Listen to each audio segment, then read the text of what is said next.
Il primo finalista del Cape. Io sono Sciupa quinto, ma quinto, contento. Con onore. Sesto. Come sesto? Sta al sesto. Sesto? Maledetti, colpa tua. Arruglio. Ma guarda, buono poi, Ma vai buono. Accelerazione. Lancia mille la maglia. Figa del tosso. Grande o piccola?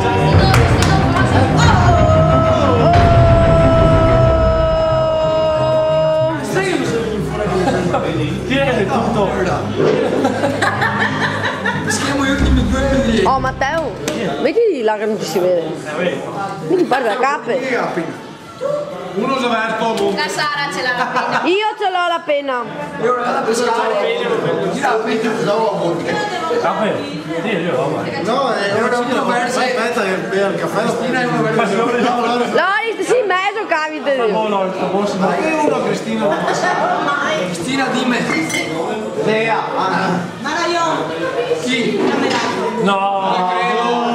Camerato. No, camerato, uno come te. Vai. Camerato, Cristina Maraglion. È un po' botoso.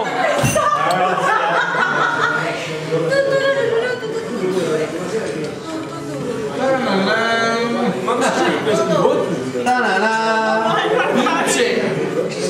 Prima edizione del Maraglion. Sara. Sara. 6 euro. 10 euro. I presunti Maraglioni a pari merito cappe e campionato. Dai, camerato! Se voto 10. Se cappe o campionato, se il Maraglion perde 10 euro. Vabbè, non era mai. Cioè, praticamente per tutti scarsati. Se invece non sei il Maraglion ha vinto 66 euro.